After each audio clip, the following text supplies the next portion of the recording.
a todos, né, que estão assistindo pelo YouTube. E eu espero que vocês aproveitem a aula de hoje. É a última aula do PET 5. Também será ministrada pela Thaís, né, que vai se apresentar aqui para vocês novamente. E vamos que vamos de aula. Thaís, é com você. Seu microfone está desligado, Thaís. Isso. Desculpa. Boa tarde, a todos. Obrigada, professora Geisiane. Então, para quem não estava na última aula, eu sou estagiária com a professora Geisiane, estou concluindo o curso de licenciatura em Biologia, tá? Esse ano. E aí, eu estou acompanhando a turma de vocês, tudo bem? Se tiverem dúvidas, podem se pronunciar pelo chat, tá? Podem até ligar o microfone. O importante é não terminarem a aula com dúvidas, tá certo? Então, começando a aula de hoje, né? A gente vai falar a última aula, né, do PET 5, a semana 4, e o objetivo aqui é a classificação dos seres vivos. Tudo bem?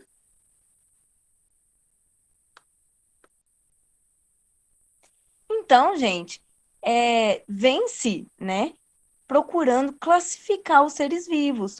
Como a gente falou na última aula, a classificação de tudo que se tem, né, no universo é super importante para a gente tomar algum conhecimento sobre quando se classifica, para a gente tomar medidas preventivas de alguma forma, ou que seja solucionar problemas. Então, quando as coisas são classificadas, a aplicação de metodologias em cima dessa classificação é muito mais fácil, tá bom?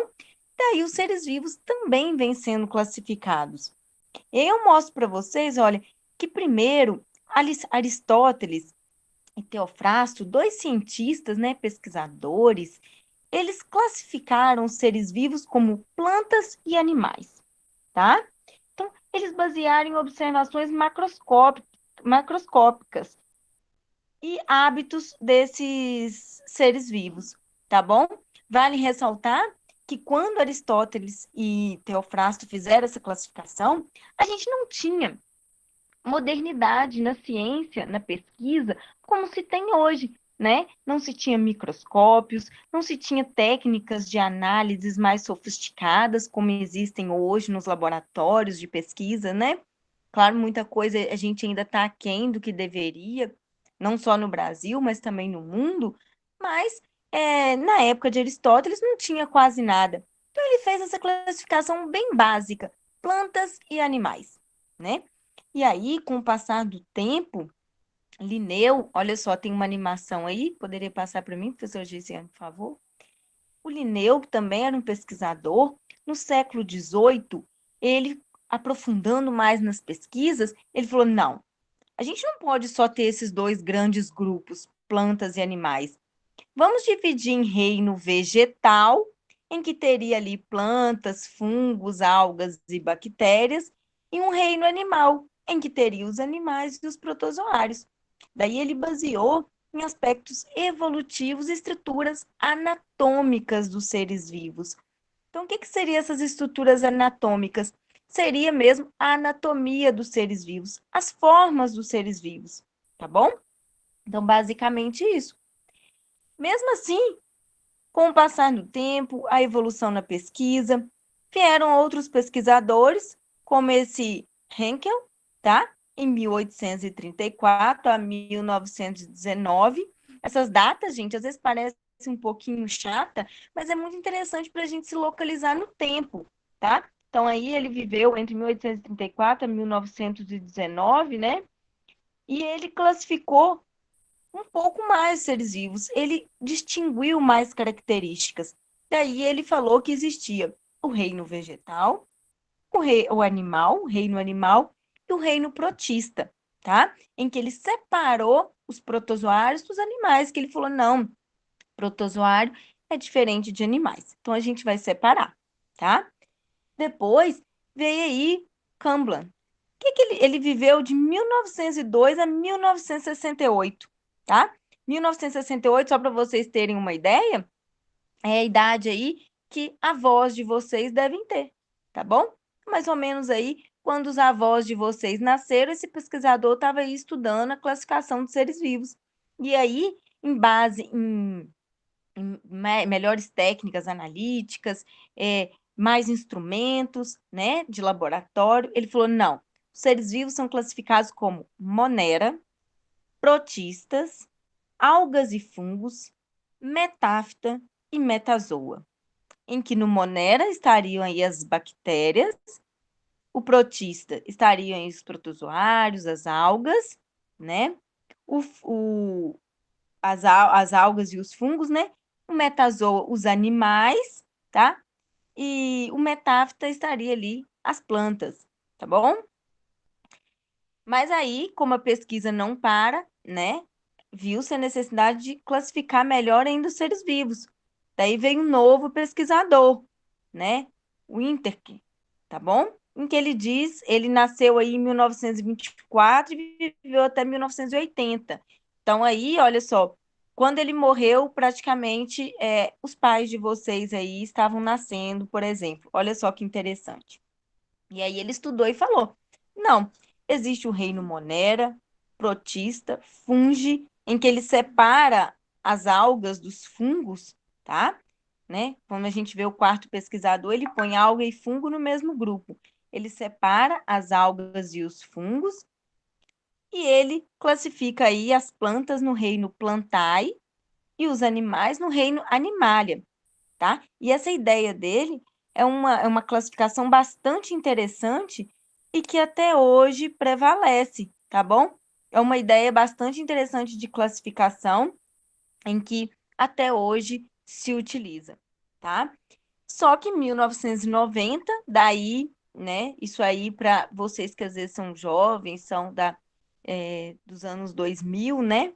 Parece que é muito tempo, mas não, né? Eu já estava viva em 1990, e aí veio o Carl Walsh, em que ele diz que a melhor classificação são bactérias, arqueias e euquérias, tá bom? Essa classificação, ela é nova, ela é recente, como eu disse para vocês, mas ela vai englobar aí esses três grandes grupos dentro da classificação dos seres vivos, tá? Olha essa imagem que eu mostro para vocês. Ela tá lá no material de vocês, tá?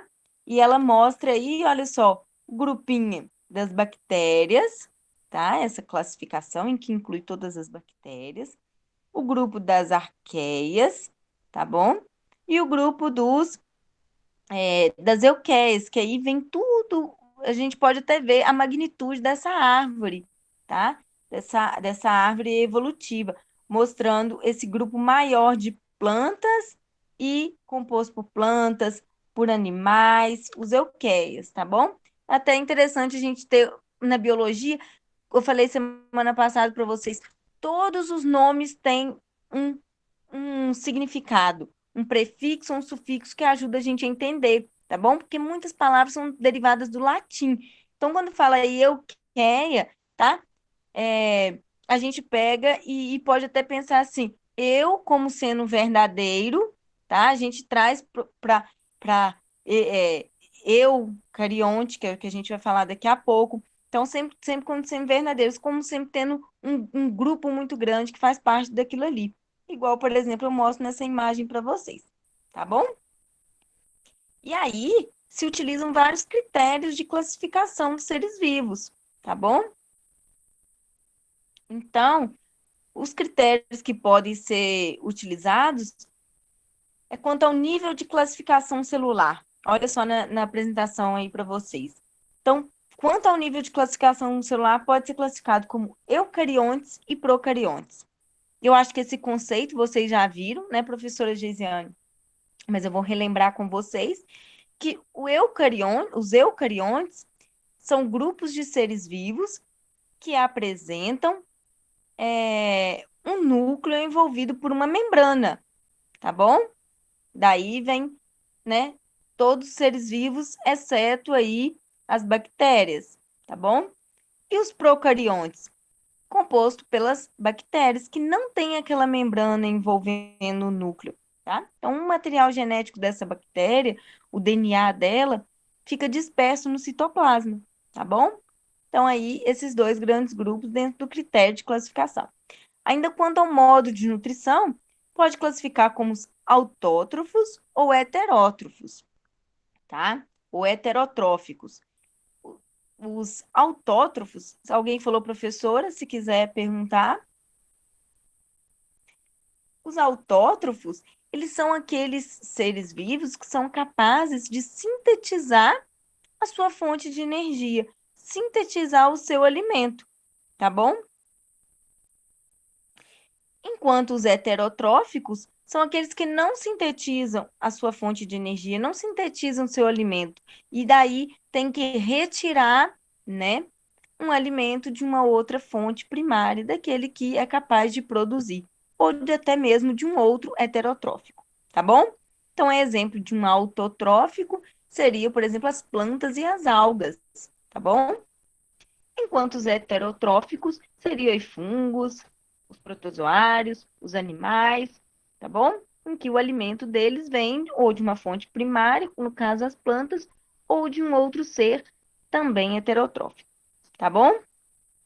Outro critério de classificação seria a interação no ecossistema, tá? Então, os seres vivos, eles interagem no ecossistema de alguma forma. E aí pode classificar como os produtores e os consumidores, tá? Os produtores são aqueles que sintetizam o alimento de alguma forma, né? Pela energia luminosa, pela energia química. E os consumidores são aqueles que não têm essa capacidade, né? Como os heterotróficos, então aí o raciocínio está até ligado, e que vai precisar de consumir energia de uma outra fonte, tá bom? E aqui esse gráfico, olha, essa tabela, desculpa, esse quadro mostra aí para vocês os critérios de classificação, que pode ser um modo de nutrição, e mostrando para cada reino como que é. Olha só, bem resumido aí o que eu falei na aula. Então, no Monera, que são as bactérias, como que é esse grupo, esse reino? Pode ser autótrofo ou heterotrófico, tá? Os protistas, heterotróficos ou autotróficos, tá? O fungos, né? O reino fungi, heterotróficos, tá? Plantae, as plantas, autotróficos. E os animais, no reino animalia, heterotróficos. Quanto à membrana celular, reino Monera, as bactérias, que eu falei com vocês, eles são procariontes, então não tem uma membrana nuclear, tá? E os protistas está presente, por isso eles são eucariontes. Estão acompanhando comigo aí na tela, pessoal? Fungi são eucariontes, então está presente a membrana nuclear. Da mesma forma, os componentes do reino plantar e do reino animalia, tá? Quanto ao número de células no Monera, eles são unicelulares. No protistas, pode ser uni ou pluricelulares.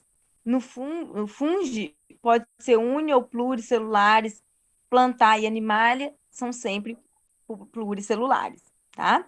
E aí, os exemplos para vocês. No Monera, aí, as bactérias e as cianobactérias, tá? Entrando aí como autotróficos as cianobactérias e heterotróficos as bactérias, tá?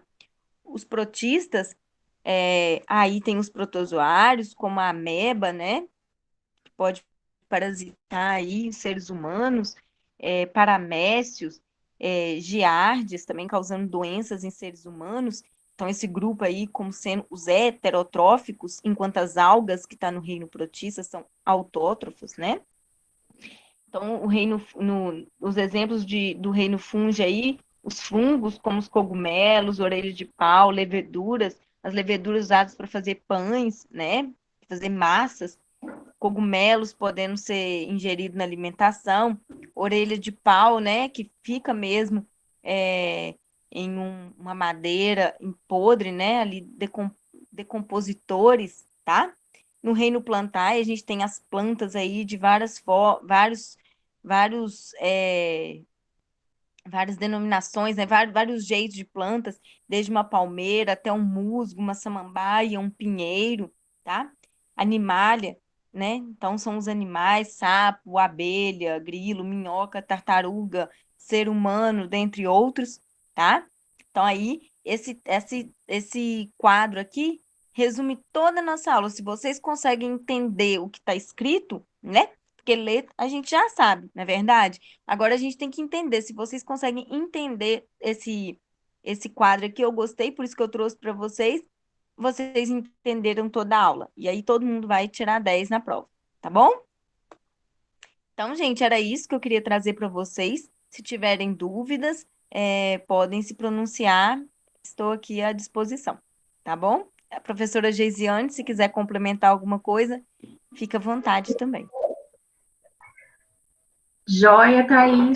Muito boa essa viagem que a Thaís fez, assim, porque é um conteúdo, né, que está prometido desde a primeira semana do PET 5. Não sei se vocês lembram, tinha uma questão com uma árvore da vida, tinham vários exemplares de seres vivos, né?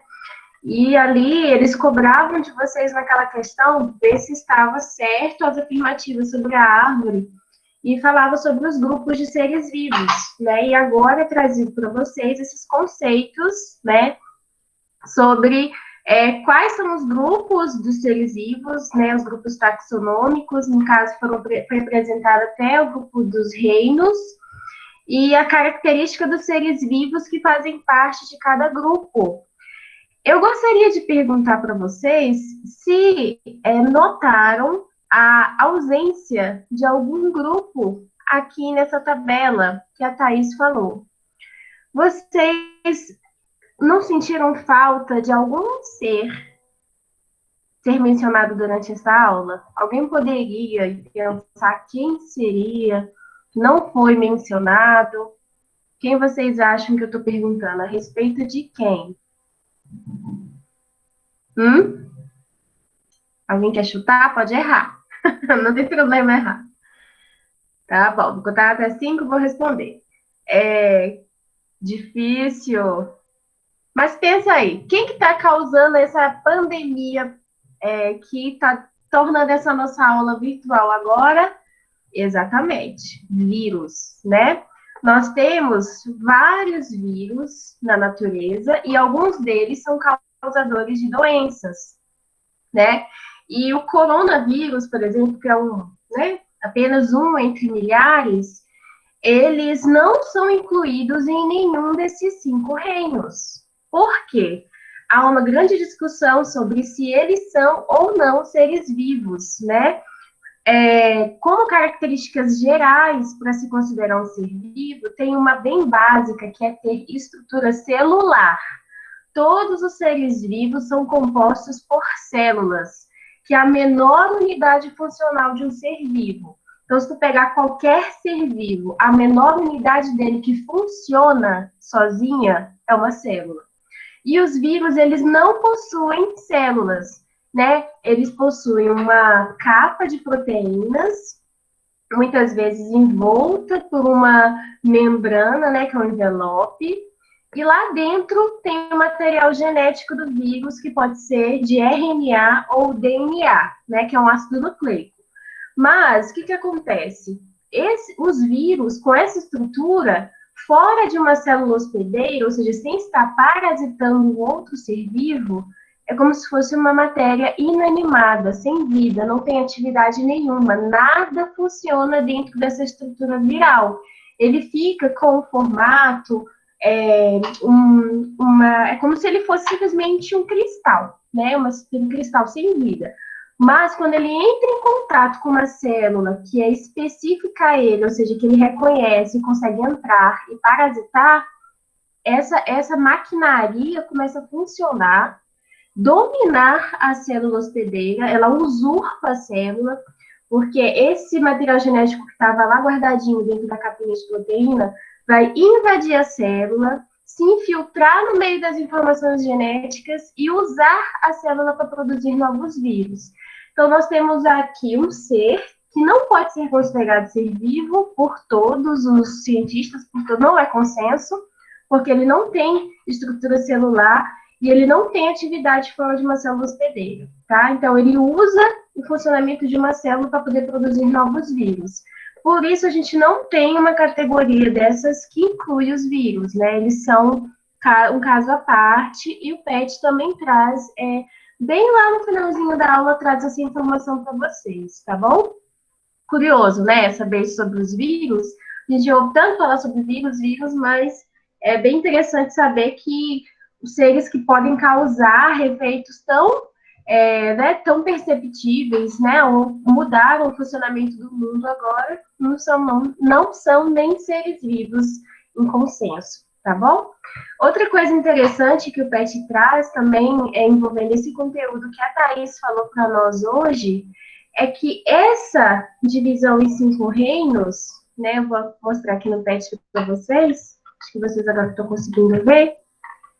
Ó, tá aqui a parte do vírus que eu falei, né? Mas olha só, depois da parte que divide nos reinos que foram citados, a gente ainda tem uma classificação acima de reinos, né? Se a gente pudesse reorganizar os reinos dentro de grupos maiores, que categorias seriam essas? 3 grandes domínios. Os 3 domínios seriam quais? O grupo das bactérias, das arqueias, que são arqueobactérias, diferentes das bactérias, e dos eucárias, né? Aí aqui tem uma representação, né, desses seres, nesses 3 domínios, e quais são as diferenças entre eles, professora?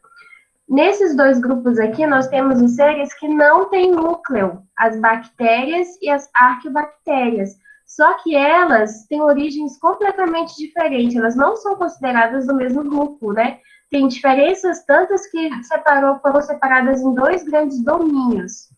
Mas os 2 grupos, eles não possuem núcleo. E aqui, nesse outro grandão dos eucários, serão todos os eucariotos, que são todos os seres vivos que possuem uma membrana envolvendo material genético, que a gente chama de estrutura de núcleo. Quem tem núcleo? Todos os outros grupos, né? Que a gente tem até uma árvorezinha numa atividade da questão que eu vou mostrar. Os eucárias incluem, protozoários, fungos, animais, plantas, que são todos grupos de seres eucariotos. Vocês já estão acostumados com o uso dessas palavras? Eucariotos, procariotos, monera, né? Vocês já estão se acostumando com o uso dessas palavras? Protistas, ou para vocês ainda sou estranho? Tranquilo? Alguém tem alguma dúvida sobre isso? Sim ou não no chat, por favor? Não, então tá ótimo. Então agora a gente vai corrigir. Thaís, você quer acrescentar alguma coisa? É isso mesmo, Geisiane. Bem lembrada, porque é bom que como eu não acompanhei o que foi dado anteriormente, né? É interessante que você faz esse link da importância da continuidade aí no raciocínio, no estudo, né? Para vocês conseguirem ir assimilando a disciplina legal, né? Ah, joia. Vamos corrigir o PET? Vamos lá. A tela já está apresentando para vocês. A semana 4 do PET, ela vem nos trazer questões sobre este assunto. A primeira fala o seguinte: a classificação de Whittaker divide os seres vivos em 5 reinos. Com base nos estudos da semana, responda no caderno. A. Cite características do reino vegetal referente aos critérios, modo de nutrição e número de células. Quando a gente lê modo de nutrição, a que isso se refere? Modo como aquele ser vivo obtém a sua energia. Tem seres vivos que produzem a própria energia, que é o caso os que fazem fotossíntese, os que fazem quimiossíntese, que a gente viu na aula passada, e tem aqueles que não conseguem produzir a própria energia, o próprio alimento, né? Eles têm que pegar a energia de outros seres vivos que conseguiram armazenar essa energia. Que são o caso dos seres heterótrofos, que são os que se alimentam de outros seres vivos. Aqui, em relação ao reino vegetal, o modo de produção do seu próprio alimento, ou seja, o modo de nutrição, é pela fotossíntese, né? Eles são autotróficos ou autótrofos, né? Tanto faz. Então, eles são autótrofos fotossintetizantes, né? Eles fazem fotossíntese. E em relação ao número de células, todos os seres do reino vegetal têm várias células, então são pluricelulares. A planta mais simples, que são as briófitas, os musgos, tem várias células, tá bom? A B, liste quais seres vivos pertencem ao reino Monera. O reino Monera é o grupo que inclui as bactérias e cianobactérias, que são seres que não possuem núcleo. C, enumere características comuns a fungos e protistas.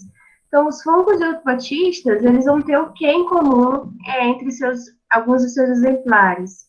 Os dois são heterotróficos, são eucariontes e uni- ou pluricelulares. Então, a gente vai encontrar essas características nos fungos e nos protistas. Descreva como a evolução da tecnologia contribuiu na classificação dos seres vivos. Então, o que acontece? A professora Thais mostrou para vocês que das primeiras propostas até as propostas mais atuais, a abordagem sobre como organizar os seres vivos mudou muito. E um dos fatores que interferiu muito nessas essas novas propostas, os novos critérios usados, foi a evolução da tecnologia, o surgimento dos primeiros microscópios e o melhoramento desses microscópios, que permitiu olhar estruturas muito pequenas dentro das células, que são como é que essas estruturas são organizadas, no caso, organelas, se tem núcleo ou não, né? Então, os cientistas conseguiram analisar nos seres vivos como eram as estruturas dentro das células deles. Além disso, tecnologias que fazem, por exemplo, os estudos genéticos, que analisam RNA e DNA, que é a porção que comanda, né, o que a célula vai expressar, né, o que as células dos seres vivos vão expressar. Então, estudos comparando DNA entre diferentes grupos permitiu ver se eles poderiam ter mais semelhanças ou mais diferenças em determinadas regiões, né, das suas células, né, nesse caso é material genético. Então, se a gente fosse resumir essa resposta, conforme o PET aborda, seria com a descoberta do microscópio no século XVII, seres unicelulares foram visualizados e incluídos em propostas de classificação. Modernos microscópios eletrônicos, a partir do século XX, e técnicas bioquímicas, que seriam essas que eu falei para vocês de estudo de DNA e RNA, permitiram descobrir outras características celulares e usá-las como critérios de classificação, tá bom? Então, cada vez mais os estudos vão trazendo mais dados para serem avaliados e para gerar critérios para organizar os seres vivos em diferentes grupos, tá bom? Terceira, são organismos pertencentes ao reino protista, bactérias e fungos, protozoários e algas, animais e protozoários, ou somente protozoários. Agora é a vez de vocês, como é só responder com a letrinha, coloquem nos comentários qual que é a resposta, por favor. Letra A, B, C ou D? Quem faz parte do reino protista? B, protozoários e algas. Muito bem. Ana, quem que é a TL? Ai, onde eu vou achar aqui? Quem é a TL? Daniel Brandão, achei aqui. Muito bem, Ana e Daniel. Quarta. E também o Arthur, que respondeu. Analise as afirmativas abaixo e indique a que possui representantes de seres vivos com bases nos seguintes critérios. Então, quais dessas alternativas contêm seres vivos que contêm as características eucariontes, pluri- ou unicelulares e heterotróficos por absorção? Quem que é? A, coqueiro e musgo. B, bactéria e cogumelo. C, cogumelo e levedura. D, ameba e musgo.